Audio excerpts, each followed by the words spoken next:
Bismillahirrahmanirrahim. Dear students, Assalamu alaikum. Me Kalimullah Khan from CCU Secondary School, Koiradu. 10th class की English का आज हम उसका grammar portion से पेयर ऑफ वर्ड्स का जो क्वेश्चन है उसको आज हम डिस्कस करने जा रहे हैं.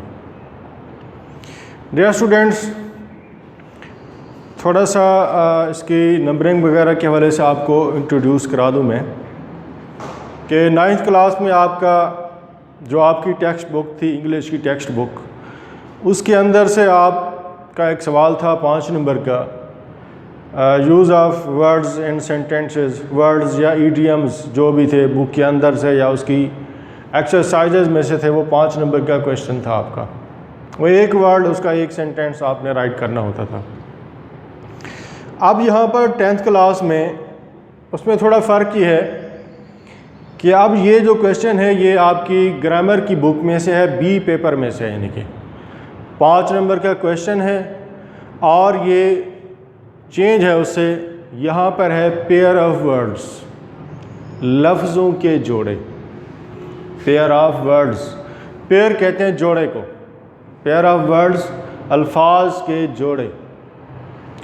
दो अल्फाज, मिलते जुलते अल्फाज, सेम सीक्वेंस के अंदर, लेकिन उनके अंदर क्या होगा, फ़र्क होगा और डिफरेंट होंगे, एक नहीं होंगे वो. तो पेपर में आपका ये 5 नंबर का क्वेश्चन होता है. Pair of words, use the following pair of words and sentences of your own. इस तरह से आपका सवाल होता है. 5 पेयर ऑफ वर्ड्स 5 करने होते हैं और 2 पेयर आप क्लियर करके उनको लिखेंगे तो फिर आपको 1 नंबर आपको पूरा मिलेगा उसका. ये आप बात ध्यान में रखें कि नहीं, ज़हर सवाल है पेयर के हवाले से कि पेयर जोड़े अल्फाज के जोड़े को आप क्लियर करेंगे. ये इस लफ्ज़ का मीनिंग ये बन रहा है, इस लफ्ज़ का मीनिंग ये बन रहा है. मीनिंग को किस तरह आपने क्लियर करना है, सेंटेंस में यूज़ करके उसका मीनिंग क्लियर करना है. ये है आपका क्वेश्चन.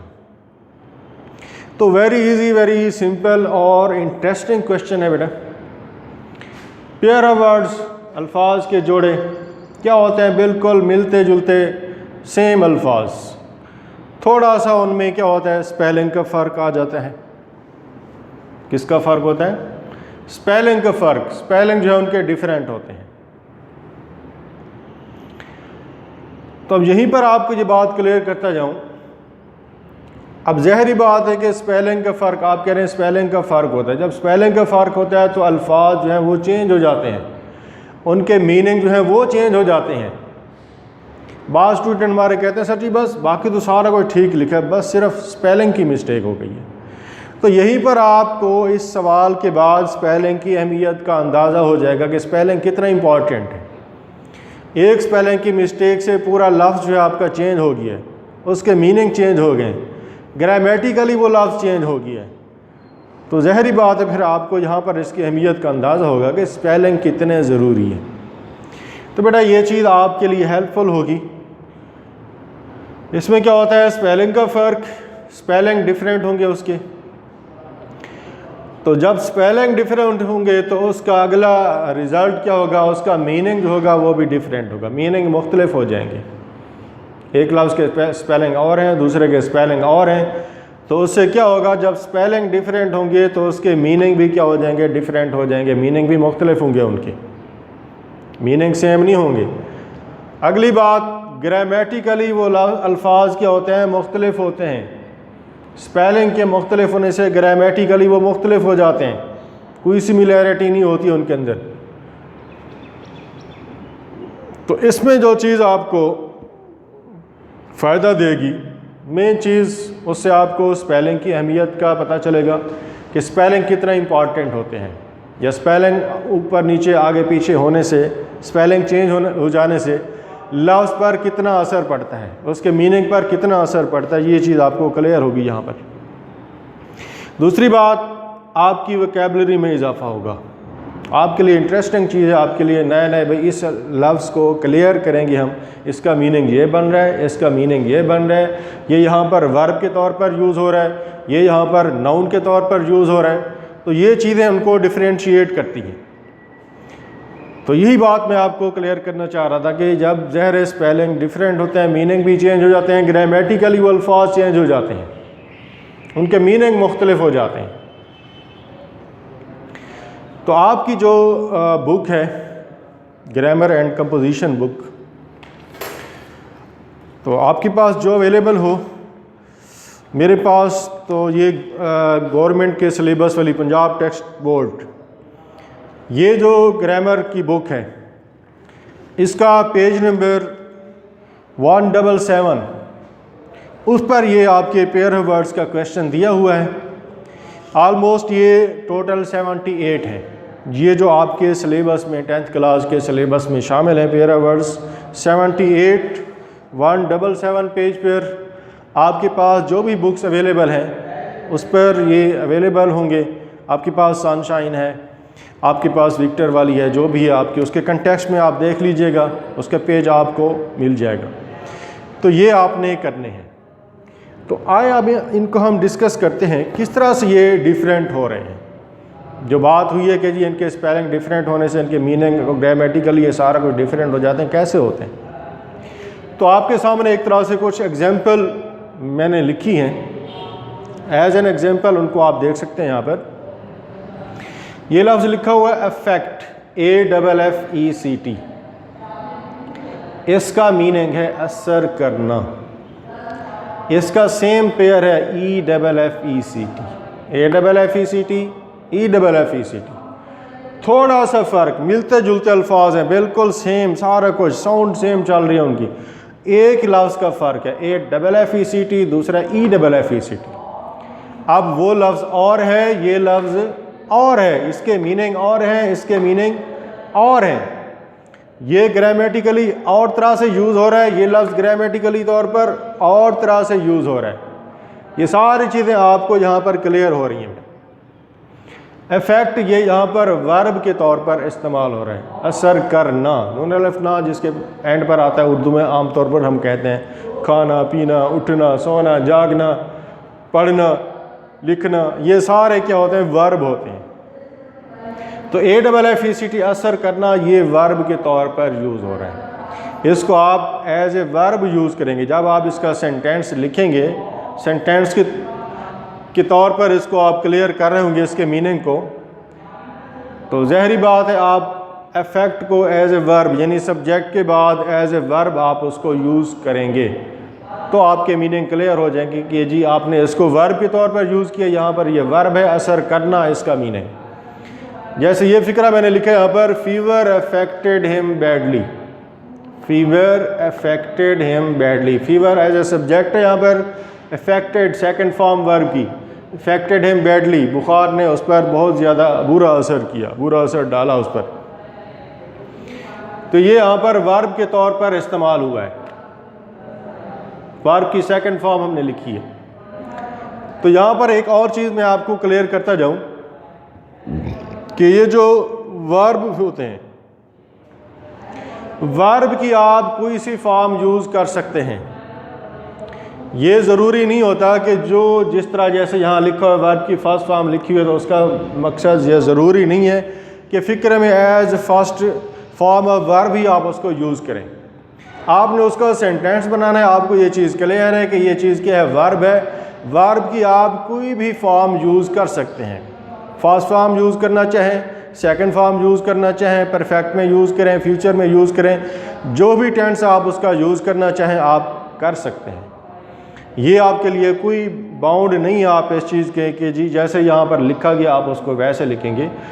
हाँ, अलबत्ता जो वर्ब नहीं है, जो चीज़ नाउन है, वर्ब से हट कर है, उसको फिर ज़हरी बात आप वैसे ही यूज़ करेंगे, वैसे लिखेंगे। उसकी वर्ब चूँकि उसकी फॉर्में बनती हैं, आप उसकी कोई भी फॉर्म यूज़ कर सकते हैं। तो यहाँ पर मैंने इसकी सेकंड फॉर्म यूज़ किया, फीवर अफेक्टेड हिम बैडली, बुखार ने उस पर बहुत बुरा असर डाला। दूसरा लफ्ज़ है इफ़ेक्ट, EFFECT, असर, नसीहत, नाउन के तौर पर यहाँ पर यूज़ हो रहा है ये। My advice had no effect on him, मेरी नसीहत का उस पर कोई असर ना हुआ। इफ़ेक्ट यहाँ पर एज ए वर्ब मैंने इसको यूज़ नहीं किया। तो ये चीज़ आप ख़ास तौर पर इसको जहन में रखिएगा कि किस तरह से आप इनको यूज़ कर रहे हैं। और ये भी आपको एक चीज़ और भी क्लियर कर दूं कि आपने वहाँ पर उसके मीनिंग वगैरह नहीं लिखने होते, ये तो मैंने आपको क्लियर करने के लिए यहाँ पर मीनिंग लिख दिए। वरना आपकी जो क्लेरिफिकेशन है जस्ट आपने उसको सेंटेंस के तौर पर यूज़ किया, आपकी वो चीज़ क्लियर हो गई है कि आपने उसको क्लियर कर दिया है।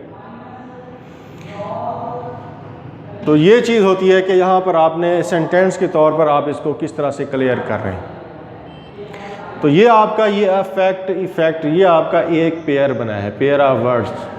ये दो पेयर, इसके दोनों का सेंटेंस आप दोनों को आप क्लियर करेंगे तब जाकर आपको एक नंबर पूरा मिलेगा। आपका फ़िक्रा ठीक होगा, आपको एक नंबर मिल जाएगा कि पेयर्स को आपने क्या किया है, क्लियर कर दिया है कि उसका मीनिंग ये है, उसका मीनिंग ये है, उसको सेंटेंस के में यूज़ करके आपने उसको मेंशन कर दिया, उसको क्लियर कर दिया।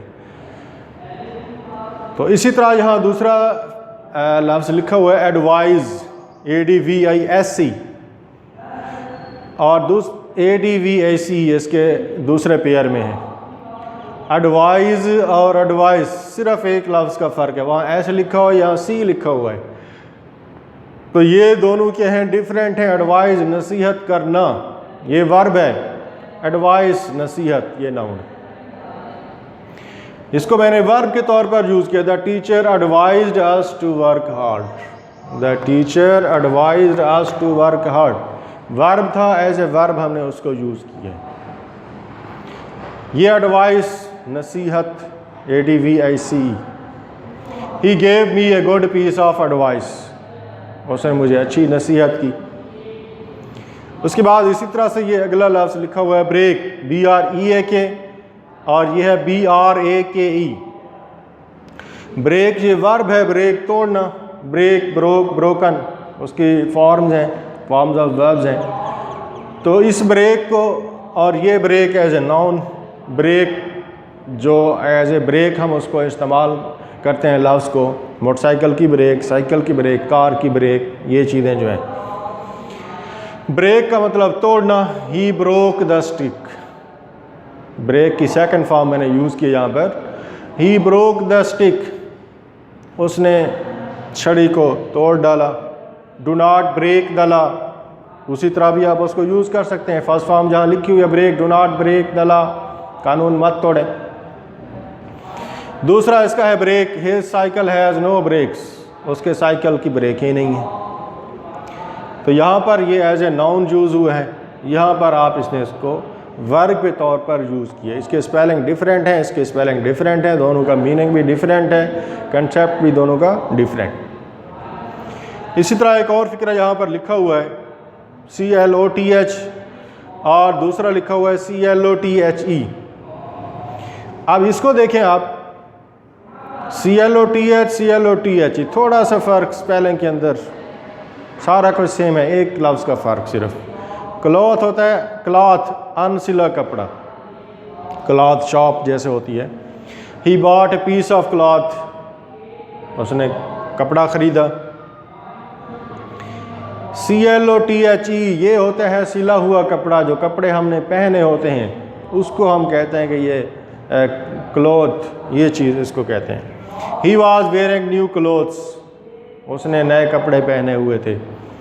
या क्लोथ जो है कपड़े पहनाना, एज ए वर्ब भी यूज़ होता है। ये लफ्ज़ वर्ब के तौर पर यूज़ होगा तो जैसे यही क्लोथ द पुअर बॉय, उसने गरीब लड़के को कपड़े पहनाए, वर्ब के तौर पर इस तरह से उसके फ़िक्रा बनेगा। क्लोथ वर्ब की सेकंड फॉर्म जहाँ पर राइट की हुई है।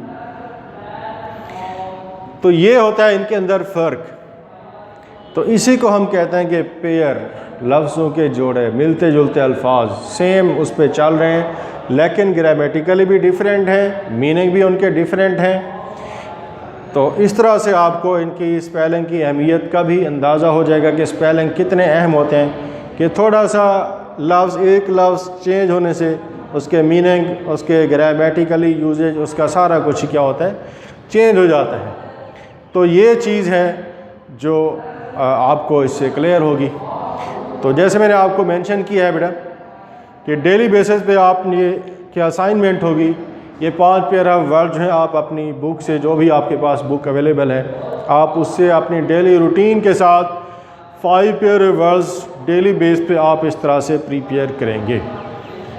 तो यही आज का हमारा टॉपिक है। फिर नेक्स्ट मिलेंगे। Thank you very much.